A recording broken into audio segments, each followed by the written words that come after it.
Hello दोस्तों, स्वागत है आपका फ्रेंड स्टडी सर्किल चैनल में। और दोस्तों आज की अपडेट है उत्तर प्रदेश अधीनस्थ सेवा चयन आयोग की तरफ से। और दोस्तों बात करेंगे जो भी एग्ज़ाम्स जैसे कि एसएससी, यूपीएससी, ईपीएफओ, इन सभी के एग्ज़ाम्स हो रहे हैं और होने वाले भी हैं, तो क्या ये एग्ज़ाम्स पोस्टपोन्ड होंगे, तो इन सभी पे चर्चा होगी। चैनल पे आप पहली बार विजिट किए हैं तो पहले चैनल को सब्सक्राइब कर लीजिएगा, जिससे आपको गवर्नमेंट जॉब से रिलेटेड अपडेट भी मिलते रहेंगे। और दोस्तों कोई भी डाउट हो तो कमेंट बॉक्स में जरूर पूछिएगा। दोस्तों आपको बताना चाहूँगा कि पिछले दिनों कई दिन तक लगातार मीटिंग आयोजित हुए हैं और लगभग चर्चा जो हुई है वो आपका पीईटी पे और एग्ज़ाम एजेंसी से रिलेटेड चर्चा हुई है।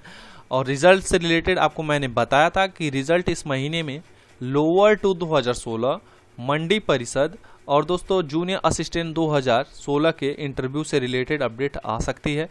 लेकिन दोस्तों आपको मैं इसके साथ ही ये भी बताया था कि जब तक शासन की तरफ से ये मीटिंग नहीं आयोजित हो जाती कि कौन से रिजल्ट किसको जारी करना है और अध्यक्ष जी का क्या डिसीजन है, तब तक आयोग के पास तो रिजल्ट तो बहुत सारे प्रिपेयर हैं, लेकिन ये लोग कब जारी करेंगे इसके बारे में वहाँ तक के मेंबर तक को भी नहीं पता होता है कि कौन सी रिजल्ट जारी होंगे ऑफिशियल वेबसाइट पे।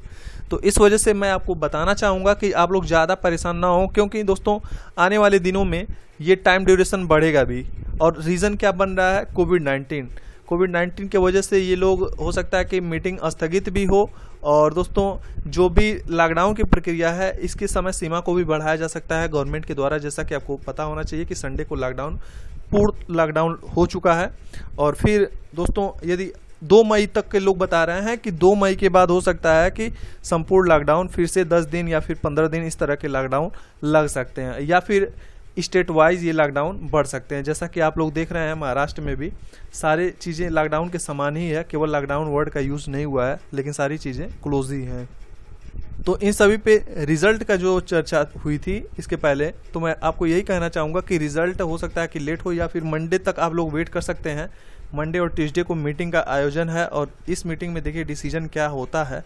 लेकिन रिजल्ट से रिलेटेड दोस्तों अभी तक अपडेट बिल्कुल नहीं मिली है कि कौन सा रिजल्ट जारी होगा। तो इस वजह से इसमें मैं आपको सटीक रूप से बता नहीं पा रहा हूँ, इसमें थोड़ा अक्षम हूँ। बाकी दोस्तों आपसे मैं ये कहना चाहूँगा कि ज़्यादा आप लोग परेशान ना हो। यदि आपके मार्क्स अच्छे हैं तो रिज़ल्ट एक न एक दिन ज़रूर आएगा। और जो भी स्टूडेंट इस भ्रम में है कि रिज़ल्ट की इंक्वायरी हो रही है या फिर एसआईटी की जांच हो रही है, तो ऐसे आप लोग इस अफवाह से दूर रहें, क्योंकि दोस्तों रिज़ल्ट जारी होगा और इस तरह से आपको ऑफिशियल वेबसाइट पे देखने को मिल जाएगा। लेकिन कब जारी होगा इसकी सटीकता थोड़ा बहुत ही कम मिल पा रही है, क्योंकि अपडेट के हिसाब से मैं आपको सूचित नहीं कर पा रहा हूं। लेकिन दोस्तों यदि 1-2 दिन के अंदर आप अपडेट मिल जाती है, यानी मंडे तक मिल जाती है, तो भी आपको इस चैनल के माध्यम से सूचित जरूर कर दूंगा कि कौन सी रिजल्ट आने की संभावना है। इसके साथ ही दोस्तों मैं बताना चाहूँगा जो भी स्टूडेंट तैयारी करते हैं या फिर घर से बाहर रहते हैं तो अपने आप को सुरक्षित रखें, क्योंकि दोस्तों कोविड-19 की डबल म्यूटेंट जो है बहुत प्रभावी है और लगभग 2 से 3 दिन के अंतर्गत ही लोगों की जान ले रही है। बहुत तेज़ी से फैल भी रहा है और दोस्तों इतना तेज़ फीवर हो रहा है कि आप, और दूसरी चीज़ ये कोई एज वाइज तो है नहीं, किसी को भी हो रहा है और लगभग 2 से 3 दिन के अंदर ही व्यक्ति की मृत्यु हो जा रही है। तो आप लोग बिल्कुल इसको सीरियसली लें। यदि आप दूर हैं घर से तो कोशिश करें कि घर पे आ जाएं और अपने आप को सेफ से रखें। बाकी चीज़ें दोस्तों सामान्य होती हैं तो फिर सारी चीज़ें आगे बढ़ेंगी। अब बात करते हैं दोस्तों, एसएससी के एग्ज़ाम्स कंडक्ट हो रहे हैं। यूपीएससी ने अपना ईपीएफओ का भी एडमिट कार्ड जारी कर दिया है और 9 तारीख को एग्ज़ाम होगा। जैसे कि कल के डेट में भी एग्ज़ाम होने वाले हैं यूपीएससी के। तो क्यों ये यूपीएससी के एग्ज़ाम टाले नहीं जा रहे हैं? तो दोस्तों जब तक केंद्र सरकार द्वारा ये निर्णय नहीं लिया जाएगा और जब तक वो लोग मीटिंग का आयोजन करके इस चीज़ को डिसीजन नहीं देंगे कि किस एग्ज़ाम को टाला जाए, जैसे कि आप लोग पता होगा कि सीबीएसई, यूपी बोर्ड, इस तरह के शासन के आदेश पे ये सारी चीज़ें होती हैं और गवर्नमेंट जब तक कहता नहीं है तब तक इन लोग की हिम्मत ही नहीं है कि इस चीज़ को टाल दें। तो यूपी बोर्ड की तरह इस तरह के एसएससी या फिर यूपीएससी, इस तरह के जो भी एग्ज़ाम्स हैं ये कंडक्ट हो रहे हैं। और रीज़न क्या है कि आप एडमिट कार्ड दिखवाइए, या फिर लॉकडाउन रहे या फिर न रहे, एडमिट कार्ड दिखाइए, आपकी सारी व्यवस्थाएं आपके एग्ज़ाम सेंटर पे होंगी, डिस्टेंस के हिसाब ही होंगे और सारी चीज़ें आप एग्ज़ाम देंगे। तो जिस स्टूडेंट के मन में ये भ्रम है कि एग्ज़ाम पोस्टपोन होगा, तो इस तरह से आप अपनी तैयारी में लापरवाही भी बरत सकते हैं और फिर आपकी पेपर भी अच्छे नहीं होंगे। तो इसे दिमाग से निकाल दीजिए, क्योंकि दोस्तों यदि चुनाव हो सकते हैं तो ये लोग पेपर भी करा रहे हैं और कराते ही रहेंगे। तो लॉकडाउन लगे या फिर कुछ भी हो, पेपर नहीं टलेंगे। यूपीएससी के यदि 9 तारीख को ईपीएफओ का एग्ज़ाम है तो वो 9 तारीख को एग्ज़ाम अपना कंडक्ट करवा लेगा। ज़्यादा चीज़ें यदि दिक्कतें होती हैं और गवर्नमेंट की तरफ से यदि आदेश आता है तो फिर इन लोगों को कैंसिल करने में टाइम नहीं लगेगा। आपको पता होना चाहिए कि ऑफिशियल वेबसाइट पे तुरंत आ जाएगा।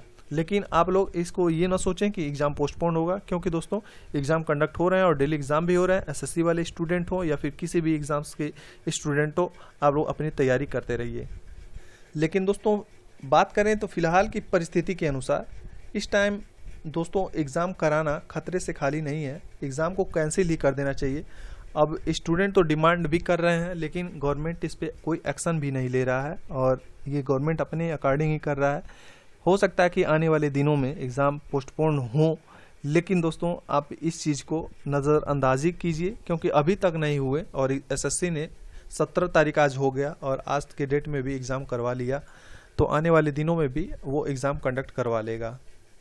यदि पोस्टपोन से रिलेटेड अपडेट मिलती है तो इस चैनल के माध्यम से आपको ज़रूर बता दिया जाएगा। बाकी भी और भी यूट्यूब चैनल्स वाले हैं जो बिल्कुल थंबनेल लगा के अफवाह फैला रहे हैं कि एग्ज़ाम पोस्टपोन हो चुका है, ये है वो है दुनिया भर का। आप उन सब बातों पे ध्यान बिल्कुल मत दीजिए। आपको सटीक जानकारी चाहिए तो ऑथेंटिक न्यूज़ चैनल पे या फिर जो भी ऑथेंटिक बताते हैं रीज़न के साथ, ऐसे चैनल पे ही विजिट कीजिए। मिलते हैं किसी नए अपडेट के साथ। अपने आप को सुरक्षित रखें, कोविड-19 से बचाएं और लोगों को भी बचाएं, उन लोगों को भी बताएं।